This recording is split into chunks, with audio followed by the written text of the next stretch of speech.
Hello. It is the king's birthday. Mwah. You know, tell Godzilla happy birthday. You know, because he deserves to celebrate his birthday too. But I just want to drop some interesting Godzilla facts on you. Things that, if Godzilla was real, would be very different than what happens in the movies. And most notably, it's his roar. Okay, Godzilla's roar was created by rubbing a resin-coated glove over a bass, over bass strings. And then the sound was played back, and you got that sound that is so distinct. And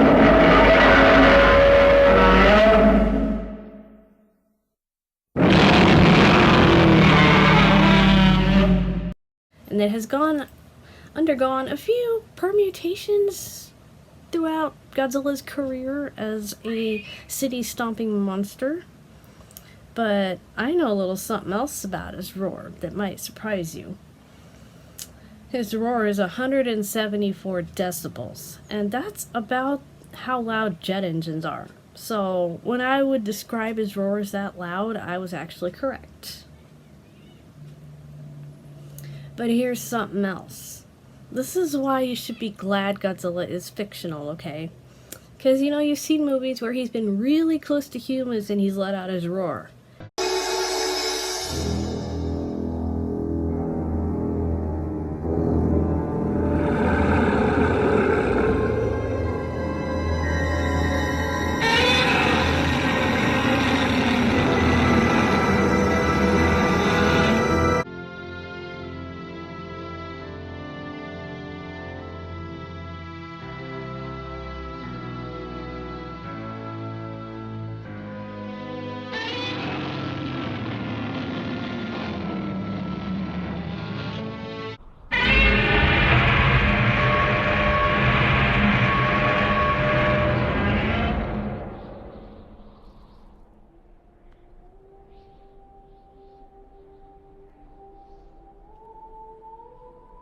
And everybody's fine.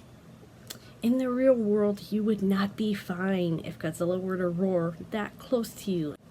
Let's see, if you were 100 meters or closer to Godzilla, you would suffer the worst of it if you were to roar. That's 328 feet. For those who want Imperial and whatever. So 328 feet. So let's pretend Godzilla is standing over your house right now. And he looks down and he lets out a roar. What's going to happen? First of all, you will not really perceive it as a sound at all because it will be so intense. It probably would not sound like what the movies sound like. Although the '84 Godzilla, that roar is the closest to what an actual Godzilla roar would sound like in our real world.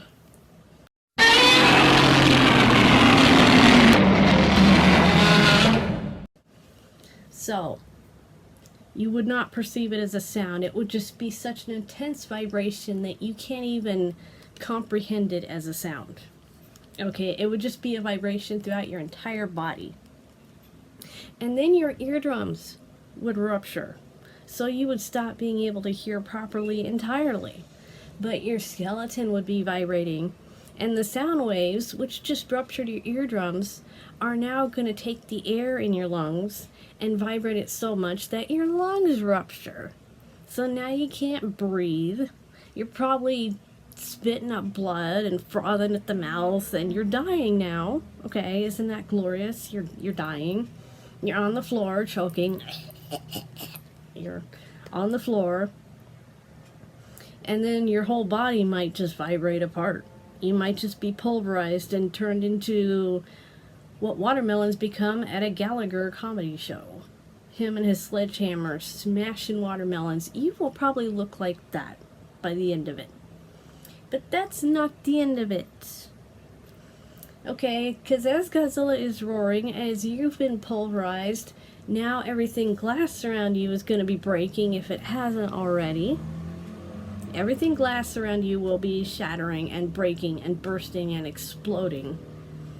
And then the building around you will start to crumble because the sound waves are vibrating everything with such intensity that it just cannot hold together. So just by roaring, Godzilla can destroy your house. And you. And everyone around you. If you're within 328 feet of him. If you're further away, you might get some broken glass and you might have some trouble hearing, but you'll probably be alive. But if you're any closer, you're gone. Aren't you glad he's a movie monster? Although, admittedly, hearing him roar once in person would probably be really, really awesome for the 5 seconds I would survive it. But still, that's just a fact. That's just science, you know. I looked it up and all that stuff, and I heard it in another video and by somebody who did all the math, and I'm not a math person, but Godzilla's roar would actually kill you. Imagine that. Happy birthday to the big guy.